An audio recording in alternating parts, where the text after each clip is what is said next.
Welcome back to PC-98 Paradise, the series where we take a close look at classic games for the NEC PC-98, the most popular Japanese PC series of the early 1990s. Compile's Puyo Puyo is easily one of the most popular puzzle game franchises of all time.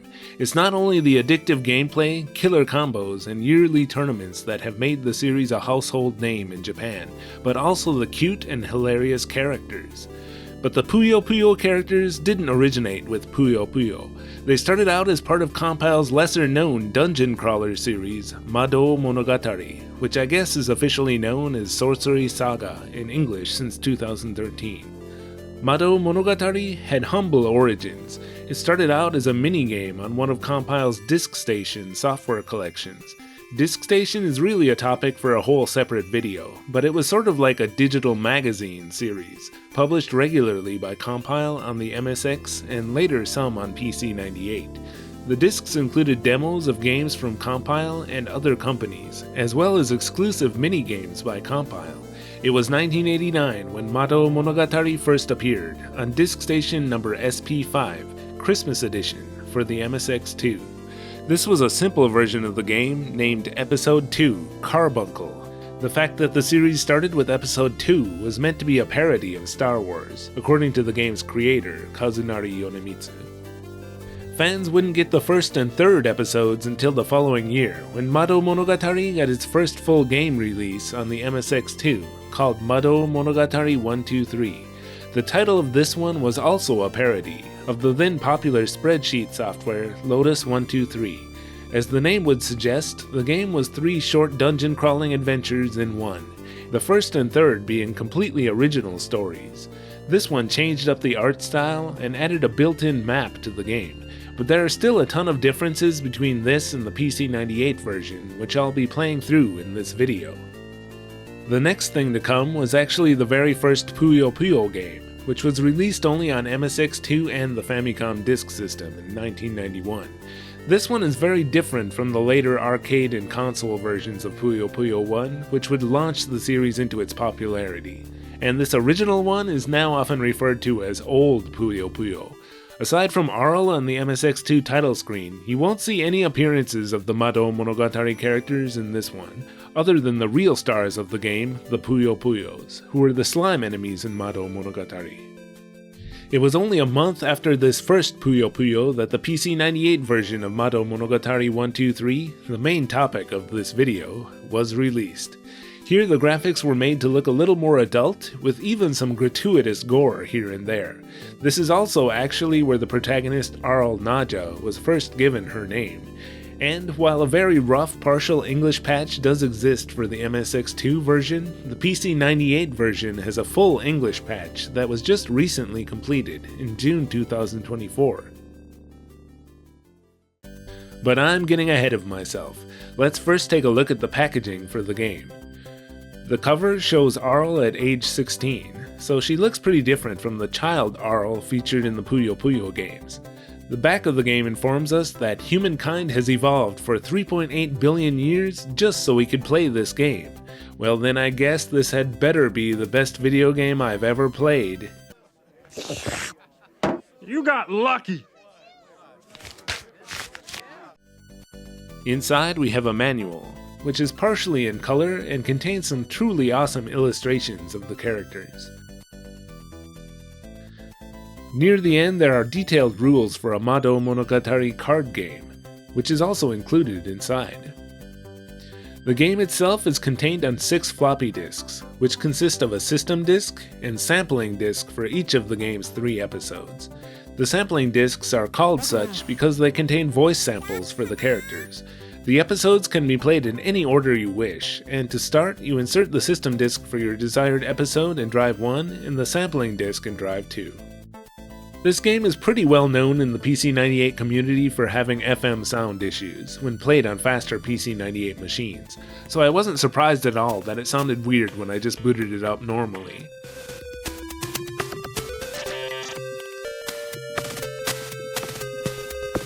Turning the CPU mode all the way down to low will completely fix the FM, and the game is totally playable like this, but the voices do sound a bit slow and low-pitched.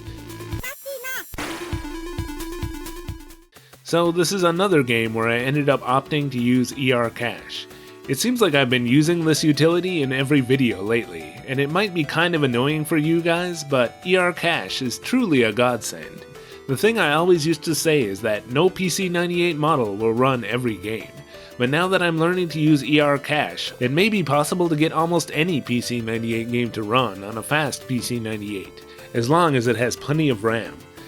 So anyway, for this game, the ER Cache developers recommend using the /hm command to make sure it uses the high memory area, and I'll add the /trapfm command to fix the music.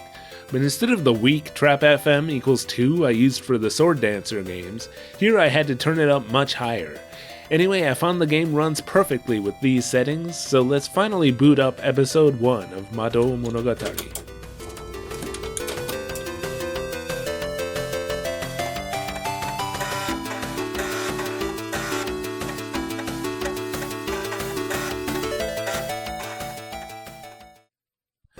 The opening begins with a teacher addressing her class. She regrets to say that there is only one student who has qualified for the graduation exam this year, who of course is our hero, Arl Naja. She'll have to retrieve 3 magical spheres from a tower filled with traps and monsters. Arl's classmates cheer her on as she waves goodbye, and the tower's heavy doors slam shut. That's kind of a cool FM sound. Then we see the brief title screen, which appears at the beginning of each episode, along with its foreboding BGM.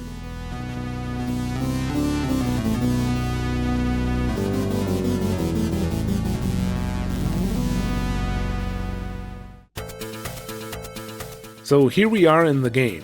Madou Monogatari was made with the goal of simplifying the first-person RPG as much as possible.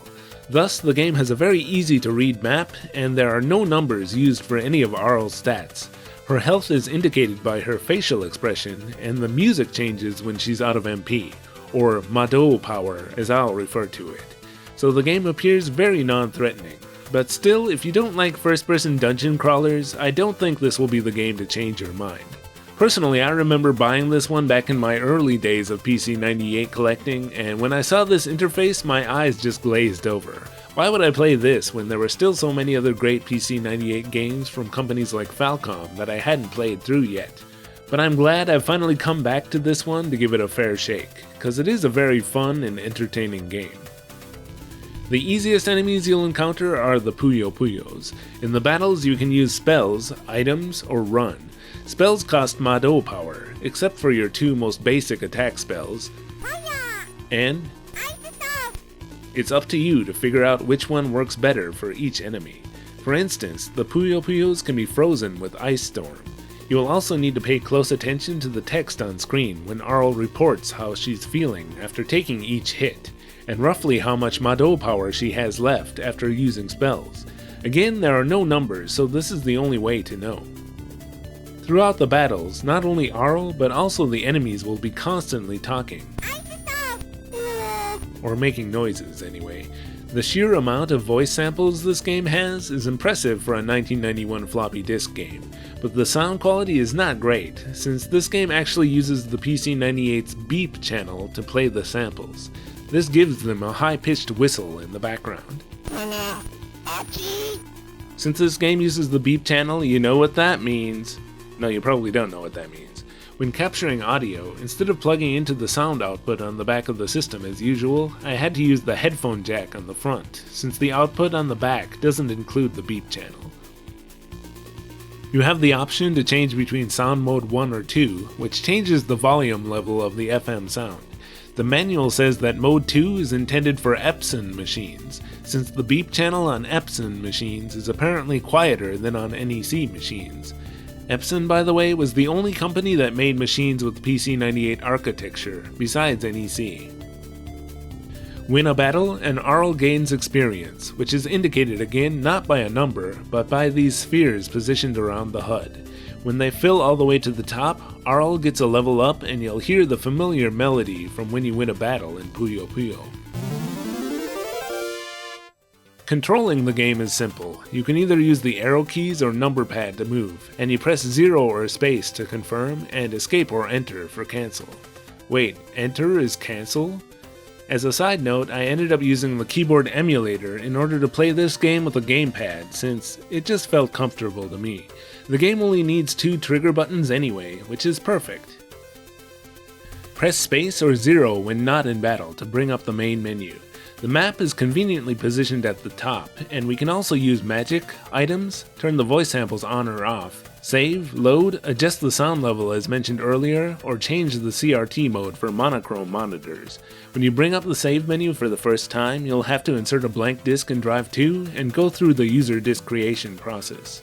On each user disk, you get up to 10 saves for each of the game's 3 episodes. When you die, and you probably will a lot, it's a little annoying that rather than taking you to a load screen, it takes you back to the very beginning of the episode and you have to load manually. So this is another game where I had to be really careful not to accidentally save over one of my save files when I meant to load. Next, let's go to Lydia's shop. There are shops hidden on some of the floors, and you'll have to step in just the right spot to find them. Here you can buy items that will restore your HP or Madou power, or others with various other effects. One tip the manual gives is to buy as many of these 3 items as you can, as soon as possible. The Skillful Algae, Swift Grass, and Eyeball Grass. These items give permanent upgrades to Arl's stats, and you can only buy a limited number of them at each shop. I'm really glad the manual explains this, since I wouldn't have figured it out otherwise. In this first episode, Arl can also learn new spells by finding them, buying magic books at the shops, and there are also a few you learn just by leveling up. So on this first floor, you'll find some locked doors and a magic circle that will take you up to the next floor. On the second floor, it won't be long before you find a key, which will unlock all doors in the tower. So then if we want, we can go back down and see what was behind those locked doors on the first floor. Behind one of them, you'll find another magic circle that will bring you up to the second floor, and this is one of the main things you'll have to pay attention to when navigating this game. You'll find blank areas on the map that appear to be inaccessible from the current floor, and to get into those areas, you'll either have to find an entrance leading from another floor, or use the warp spell, which you'll learn later. The warp spell will take you up to your current position, but on the next floor. When the spacecraft passes through the gateway, space returns to normal. There are a lot of areas in the game that are only accessible with the warp spell. In episode 1, there aren't a lot of enemies who look like the cute versions we're used to from Puyo Puyo, except for Nasu Grave, and Sketodara I guess is mostly recognizable. Pakista is one of the shopkeepers. The rest of the monsters are more mature looking versions, like Skeleton T here, who isn't even drinking tea.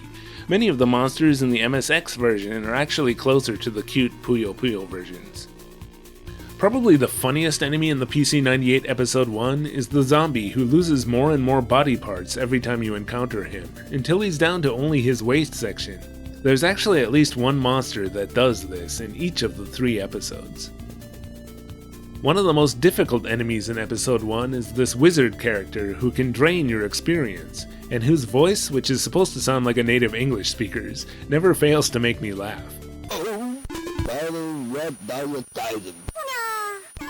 This is also one of the characters who says when he dies, which is the iconic line from when characters lose in Puyo Puyo.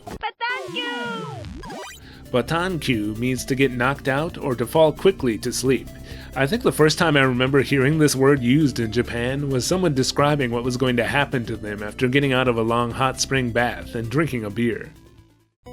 Okay, so I was thinking about doing a separate spoiler section for each episode in this video, but I think in practice, people who want to play the game for themselves are probably not going to want to see much of the story beyond here. Anyway, I do recommend the game overall, but please skip to the timecode on screen to go straight to where I talk about the music, as well as all the ports and legacy of the series. Okay, so Arl eventually finds all 3 magic orbs in the tower, and a passageway leading to a new area of the first floor with an exit. Outside, all of Arl's classmates are there to congratulate her, but they suddenly begin to melt before her eyes and moan like zombies. Talk about nightmare fuel. Perhaps you're thinking this might be one of the darker editions for the PC-98, but this was also in the MSX version as well. Then we have to fight a melted version of Arl's teacher.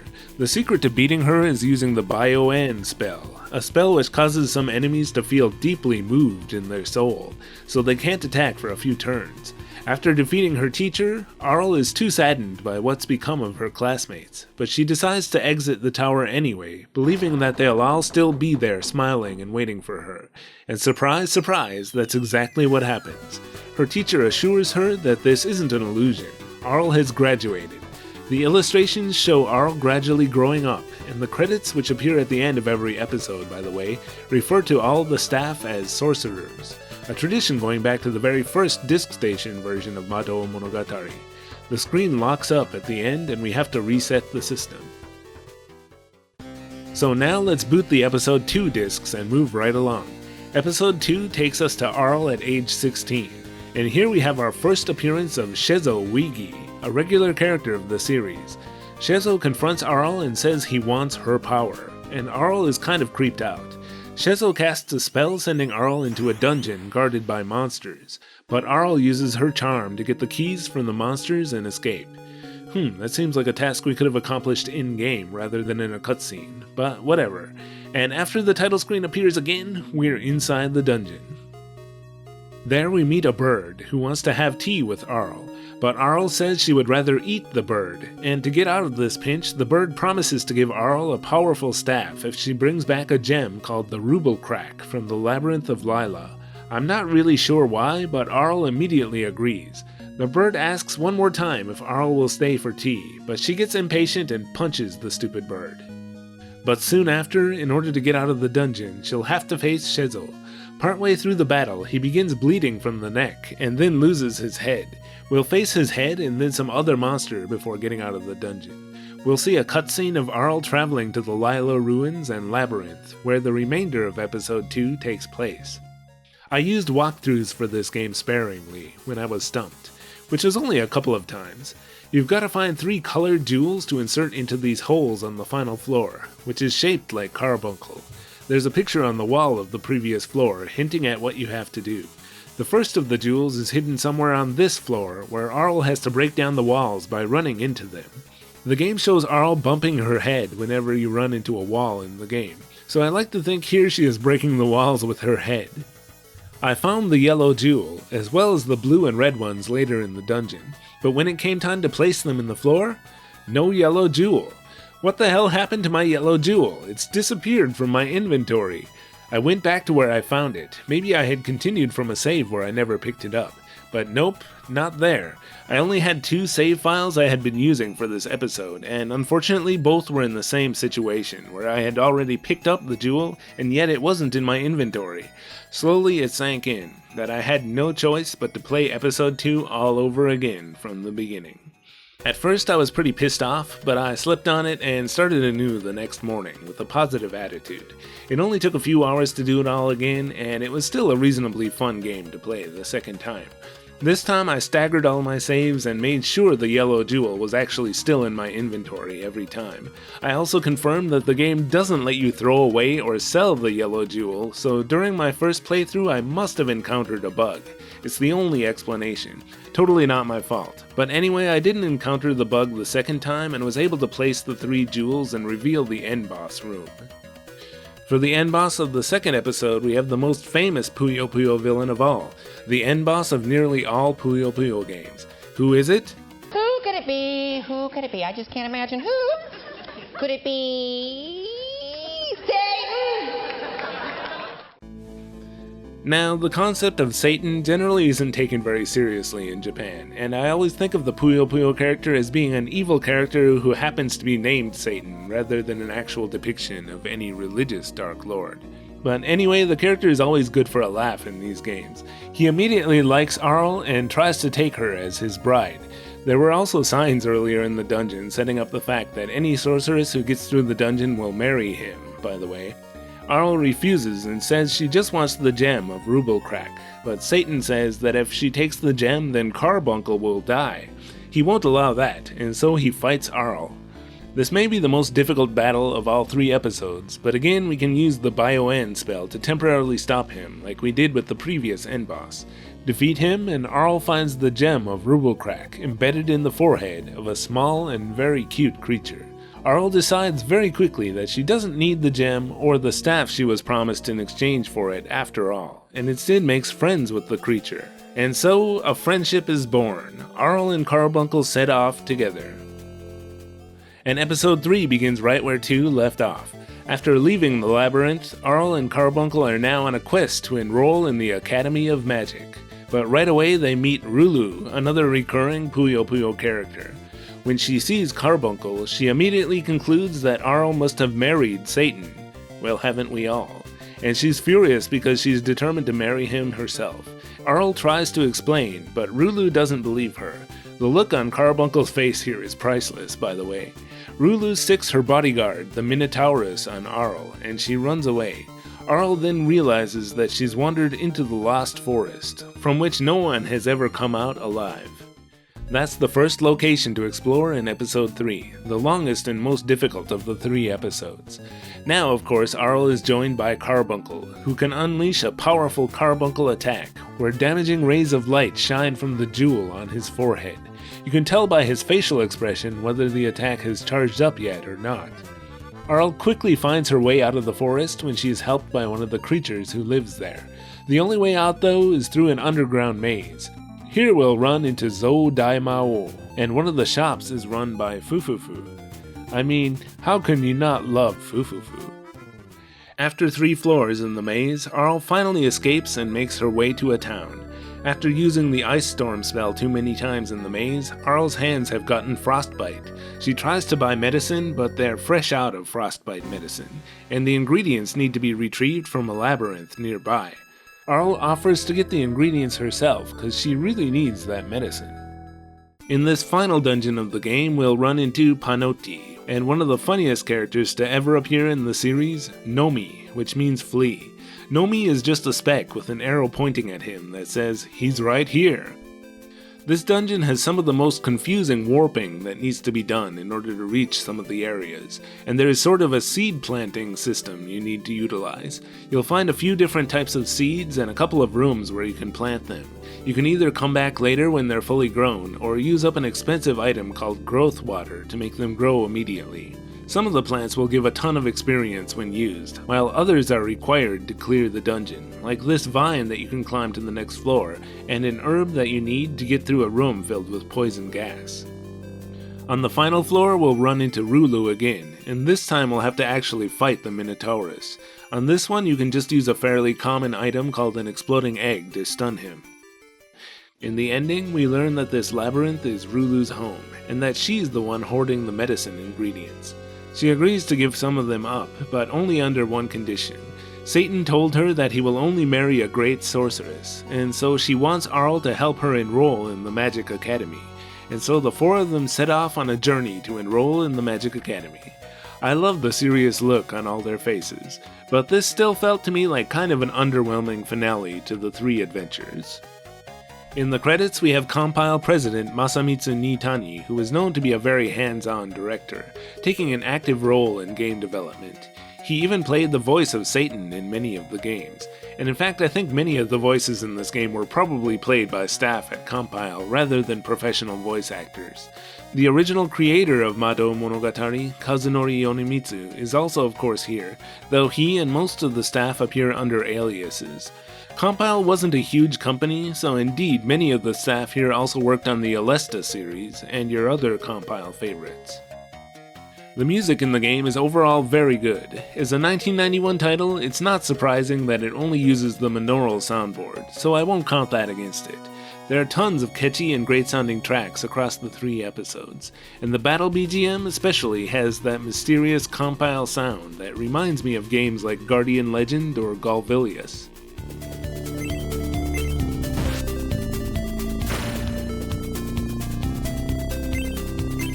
There are even a couple of tracks that were later reused in Puyo Puyo, but only briefly on the screens introducing your opponents. So let's talk about the ports of the first 3 Madou Monogatari episodes for other systems. The series is long and complicated, so I apologize in advance if I fail to mention your favorite fact about any of these versions, or the series as a whole. Please leave them down in the comments section. Ports of all 3 of the first episodes were released as separate games for the Sega Game Gear. These are probably the most faithful ports from the PC, but of course still have many differences. The third one, in fact, has a completely different story from the original, aside from the opening and ending. All of the Game Gear games also have English patches. The Game Gear versions also served as the basis for Japanese flip phone versions released between 2008 and 2009. In 1996, there were a couple of home console ports of Madou Monogatari 1, both of which also have English patches. The Mega Drive version has side view battles and button combinations that you need to learn in order to cast each spell. Apparently it uses the Game Gear version as a rough basis, but there are too many story differences to list. An interesting bit of trivia is that apparently this is the very last Mega Drive cartridge title to be officially released in Japan. The PC Engine version was the only one not developed by Compile, though surprisingly it's very close to the original. The game requires the PC Engine's arcade card to be played, and of course has CD renditions of much of the game's soundtrack. Like the Puyo Puyo games for PC Engine, here Arl is played by Kotono Mitsuishi, best known as the voice of Sailor Moon. Similar ports for the second and third games were apparently also planned, but never came to fruition. There's a spin-off game for the Super Famicom, which very roughly follows the story of Madou Monogatari 1 plus the events prior. This one is an overhead RPG with side-view battles rather than an actual port of the original game, but I figured I would include this one here too just to be extra thorough. It also has an English patch. So that's all the ports of Madou Monogatari 1, 2, and 3 that I'm aware of. But going back to the original Madou Monogatari 1, 2, 3 that was released for the MSX and PC-98, it had sort of a sequel released for the PC-98 only, titled Madou Monogatari ARS. This one is again divided into 3 episodes, the first of which was also ported to the Game Gear as Madou Monogatari A. Of course, Madou Monogatari ARS is a potential topic for a future PC-98 Paradise episode. And the Madou Monogatari series continues on even to this day. In 2013, Sorcery Saga: Curse of the Great Curry God became the first of the series to get an official English release, and a brand new game, Fia and the Mysterious School, is set to come out in November 2024. So let's return to the main topic of this video, Madou Monogatari 1, 2, 3 for PC-98.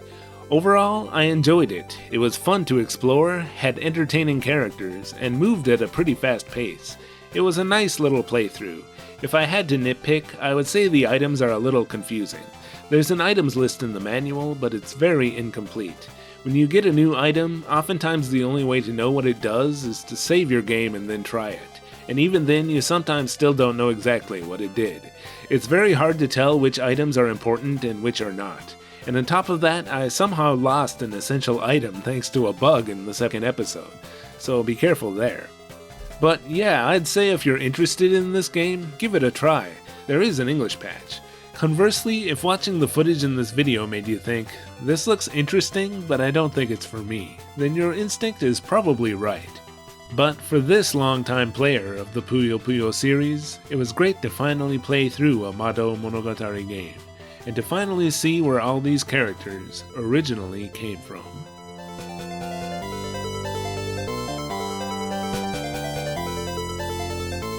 Thanks for watching this episode of PC-98 Paradise. I want to give a special thanks to my supporters on YouTube and Patreon, and especially to Charles Cully, who requested today's game. Yes, I've started taking video topic requests, but only from longtime patrons who have reached a certain threshold. There are just so many different PC-98 and PC-88 games that I could potentially cover, and each of these videos really takes a lot of time and work to make. So I'd really appreciate your understanding that I can't just immediately cover every game that gets suggested by viewers. Though of course I have occasionally gotten ideas for future videos from the comments section. Anyway, thanks to all of you for watching as always, and I'll be back again eventually with something else.